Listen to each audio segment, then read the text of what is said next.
Alors, on va voir les premiers pas dans Maya, comment on peut justement se familiariser avec l'interface. Donc ici, par exemple, je vais faire maintien de la touche Alt dans mon viewport, clic gauche pour orbiter, clic du milieu toujours avec Alt pour faire une translation, et puis avec le clic droit maintenu et, et la touche Alt pour venir en fait faire, alors c'est pas un zoom avant, c'est un travelling avant exactement parce que on se rapproche de la scène.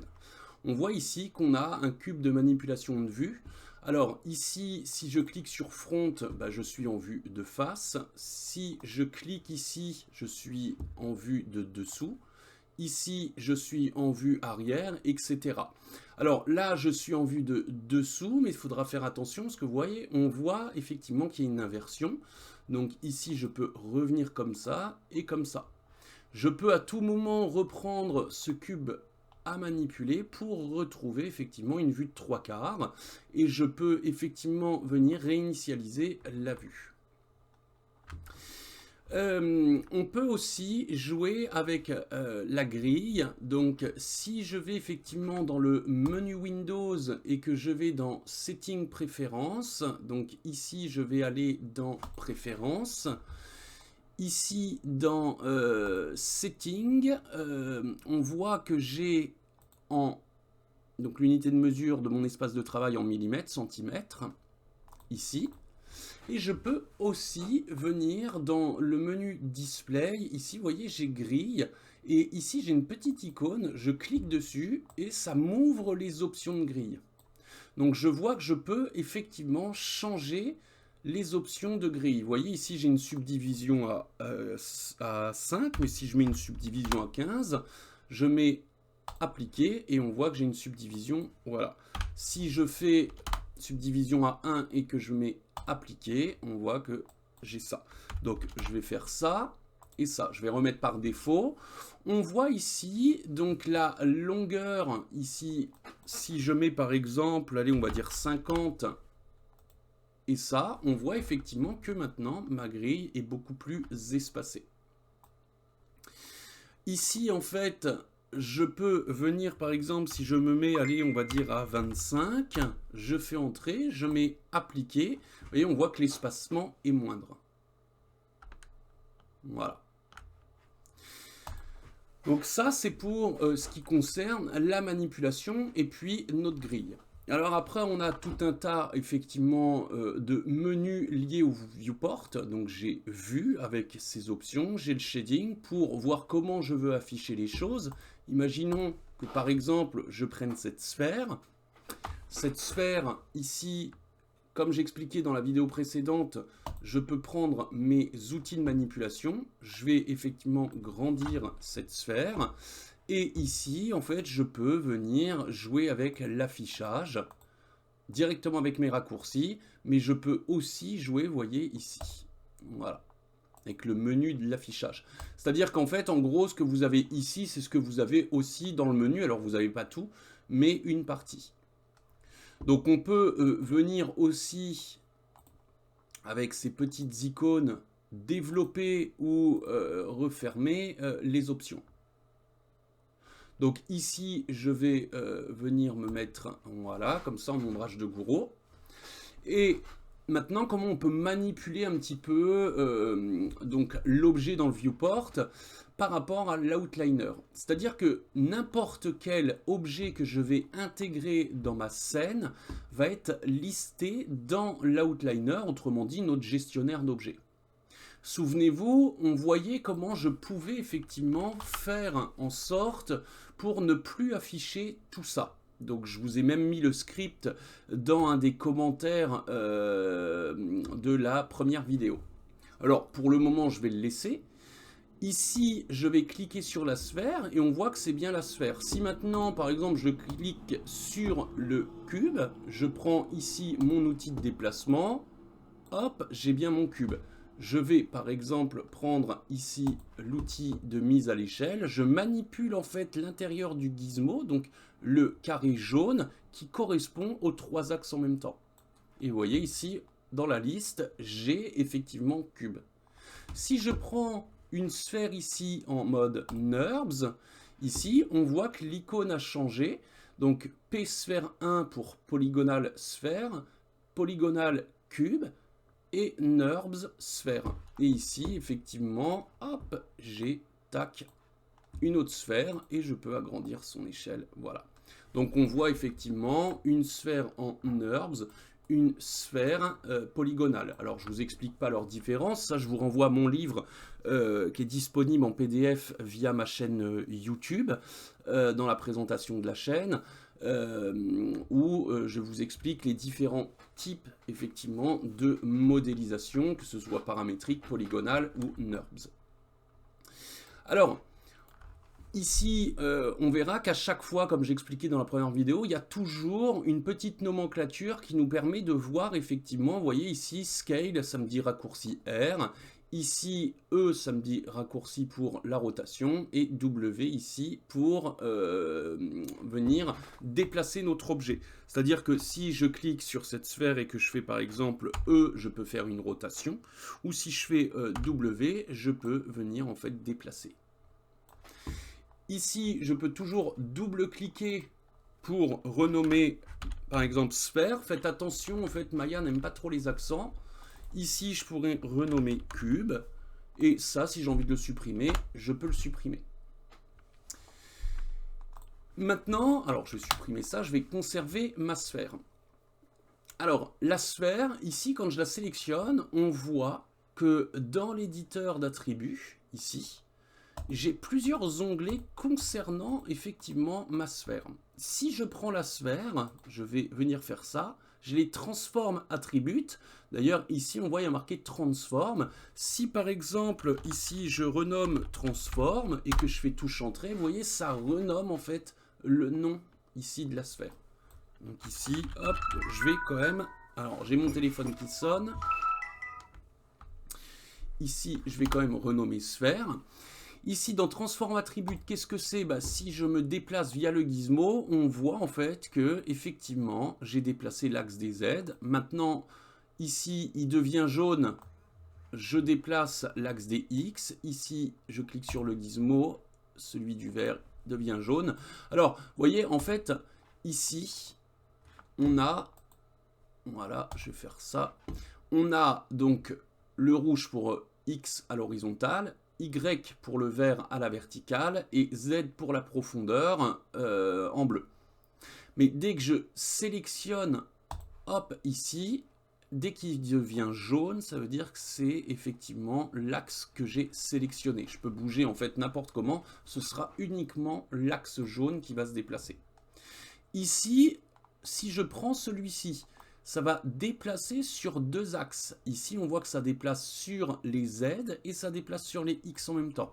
Si je prends celui-ci, ça déplace et sur les X et sur les Y. Et si je fais celui-ci, ça déplace et sur les Y et sur les X. Ici, j'ai la rotation. Alors, pour venir travailler directement ici, si je maintiens la touche CTRL et que je maintiens en fait le clic, vous voyez, en fait, je peux déplacer vraiment à la virgule.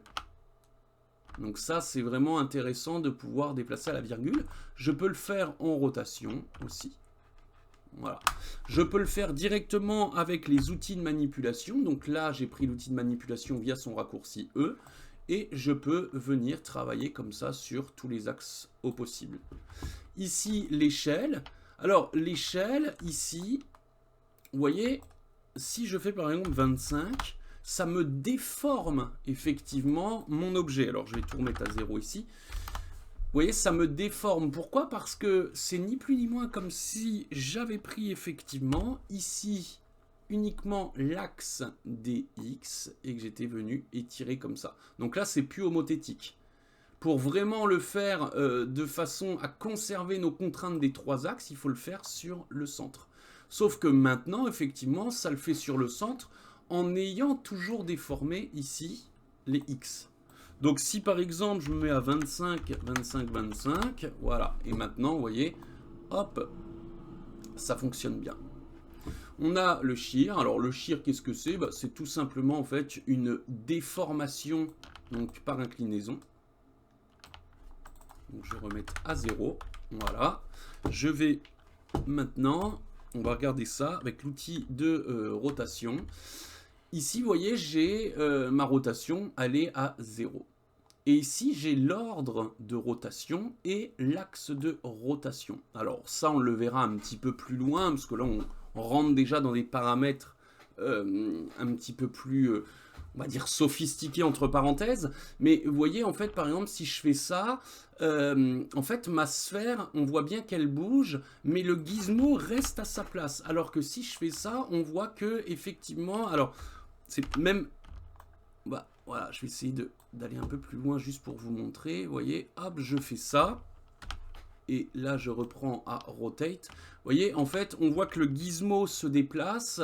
Maintenant, si je me mets par exemple comme ça, et puis que je bouge ça, vous voyez, en fait, le gizmo, lui, reste à sa place. Et puis après, il y a par ordre de rotation, mais voilà, on reste déjà sur, pour le moment, une prise en main.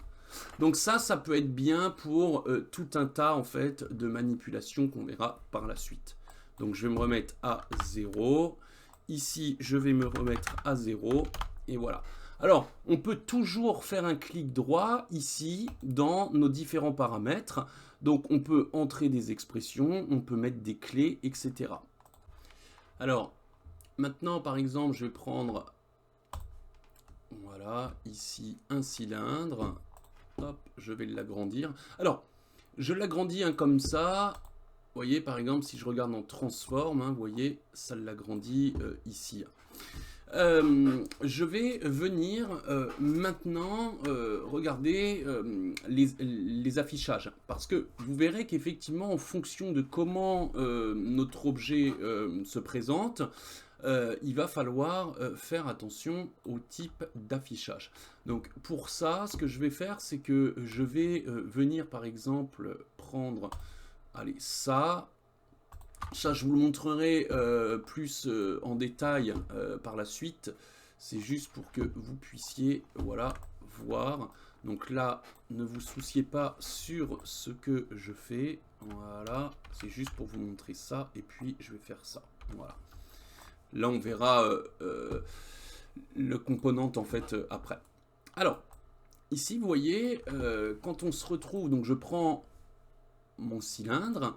Si je vais dans cylindre shape, ici, donc on parlait tout à l'heure de tessellation, mais on a par exemple, vous voyez, ce genre en fait d'onglet avec des menus. Mesh Component Display, et vous voyez par exemple ici il y a marqué Backface Culling Off. Si par exemple je me mets en wire, vous voyez ça me permet en fait d'afficher ici donc les polygones visibles sur la face de devant, mais pas sur la face en fonction du point de vue de l'observateur, vous voyez. Donc ici je suis en wire, ici je suis en hard. Je pourrais aussi, par exemple, regarder ici, donc soft hard, vous voyez, et ça change effectivement. Donc ici, les hard en color, juste les hard, vous voyez, et ça permet effectivement de voir les edges, donc les soft, et puis les hard aux extrémités. Les hard ici aux extrémités, mais de façon colorée, ou juste les hard. Donc il y a plein de petites choses comme ça qu'on verra et qu'on manipulera en temps voulu, mais voilà en fait en gros ça se trouve ici. Tout en sachant que par exemple, alors je vais me remettre en off, ici on voit effectivement que la face visible donc est en grise et la face arrière est en noir. Il faut faire attention, c'est comment vous allez être positionné ici dans le shading. Oui, parce que si je me mets comme ça change complètement la donne. C'est ni plus ni moins le raccourci que j'ai ici. Hop, s'il a envie. Voilà. Ici, si je le sélectionne, on retourne à ça. Mais c'est aussi les lumières, vous voyez, en fonction de comment je vais effectivement demander dans mon visualiseur de venir éclairer ma scène. On va voir effectivement que ça change un petit peu la donne à chaque fois. Donc faites bien attention à ça. Et de vous mettre en fonction du cas de figure dans lequel vous êtes et de vos préférences, de bien penser que effectivement ici on a le backface culling et ici on a le système d'ombrage et d'éclairage dans notre viewport. Alors ici, pour aller encore un peu plus loin, donc ici je vais l'enlever, je vais prendre par exemple une sphère que je vais agrandir, hop. Voilà. Ici, j'ai polysphère. On pourrait marquer... bon, en général, moi, j'aime bien marquer base. Pourquoi? Parce que ça, c'est vraiment pour moi la base de ma sphère. Ce qui veut dire que là, j'ai mon radius. Autrement dit, vous voyez, j'ai le radius de ma sphère. Donc, faut pas mélanger le radius de la sphère, vous voyez, ici, et l'échelle. Ici, je joue sur l'échelle, mais ça ne change pas le radius. Donc, faites attention, parce que quand on fait de la modélisation, ça peut être effectivement assez traître de se dire qu'on est passé par ici l'échelle, et du coup, on n'est pas passé par le radius. Et vous verrez qu'effectivement, si par exemple je prends, je sais pas, je vais reprendre effectivement ça, je regarde ici, donc je peux mettre par exemple base, voilà, et vous voyez, j'ai le radius ici. Donc je change le radius, vous voyez, je change la hauteur, et ici en fait, ça n'a rien changé à l'échelle, elle est toujours de 1. Donc faites attention à ça. Ici, donc, j'ai la baseline, la hauteur de baseline. Donc ça, c'est super intéressant parce que par défaut, elle est à 0. C'est-à-dire que si je prends une vue, en fait, de face, voilà, ce qui en soit est la même chose. Donc je peux dézoomer. Je prends ma vue de face ici. Maintenant, on a la grille qui est au centre de mon objet, avec le gizmo au centre. Mais vous voyez, la baseline, ça me permet effectivement de venir me mettre sur la base, donc là, sur la grille, en fonction de mon gizmo. Donc ça, c'est plutôt cool.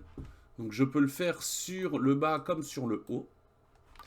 Ici, je peux venir jouer avec les subdivisions.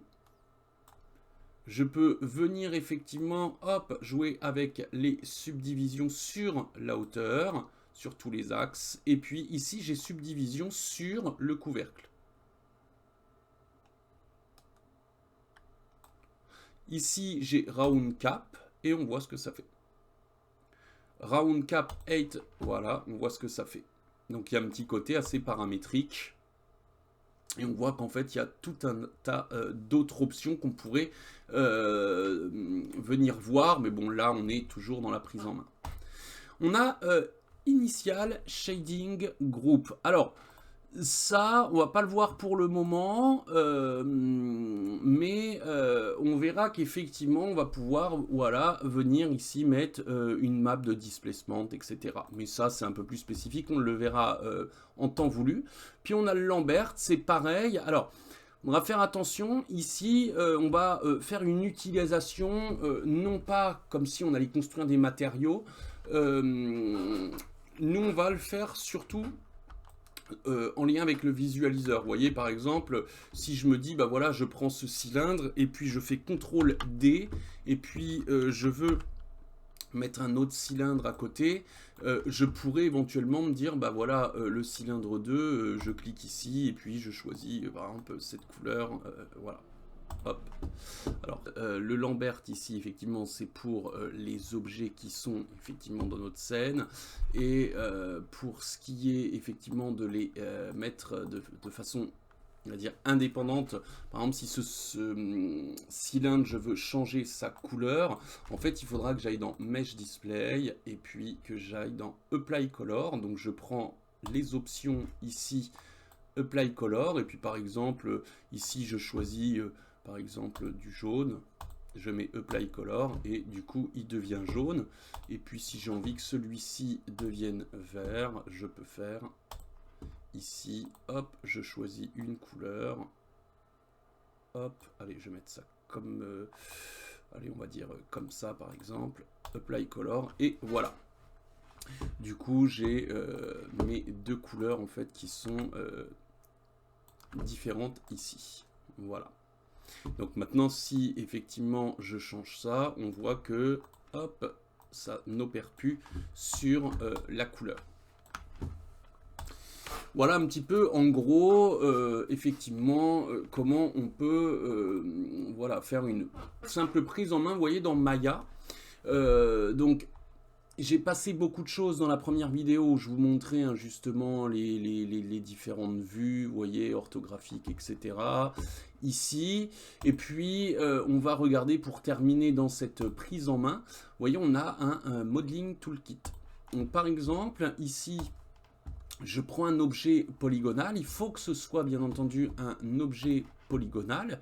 Donc ce que je vais faire, c'est que maintenant qu'on a vu ici le radius, je vais le mettre par exemple au radius. Voilà, je vais mettre ma baseline ici. Hop, alors... Ici, par exemple, quand je suis dans Modeling Toolkit, alors selon comment vous avez disposé, je vous renvoie à la première vidéo, votre interface, ici j'ai le multi-componente. Alors qu'est-ce que c'est le multi-componente? En fait, c'est tout simplement l'art et la manière sur de la modélisation de venir soit saisir l'objet dans son entièreté, soit venir saisir ici donc les vertex, donc les points, soit de venir prendre les edges, ou soit de venir prendre les faces. J'ai toujours un raccourci, hein, chaque fois on voit ici par exemple F10, F9, F11. Ici en fait ce sont les composants, mais plus pour les UV qu'on verra plus tard. Donc vous voyez ici, si je prends donc le cube, je peux saisir ici complètement mon objet. Mais maintenant, si je prends effectivement ici, donc les points, je peux cliquer sur un point et je peux manipuler le point. Je peux venir en saisir plusieurs. Par exemple, je prends le lasso de sélection, ici, et maintenant je reprends ça et je peux manipuler le bloc de ces points. Je peux faire pareil sur les edges. Voilà, je peux sélectionner celui-ci, avec touche Shift en sélectionner plusieurs, ici, voilà. Touche CTRL, je resélectionne, ça met un petit moins. Et voilà. Ici, pareil pour les faces. Et on a après directement des raccourcis qui sont assez intéressants. Donc on pourrait venir, vous voyez ici j'ai mesh, componente, etc. Je pourrais effectivement venir donc choisir directement les raccourcis via la sélection directement ici pour modéliser. Ici vous voyez j'avais créé, vous vous souvenez, un onglet modélisation. En fait, on retrouve effectivement certaines fonctions que j'ai mis ici dans mes raccourcis de mon shelf. Et on verra en fait comment on peut manipuler tout ça quand on va faire nos premiers pas dans la modélisation de Maya.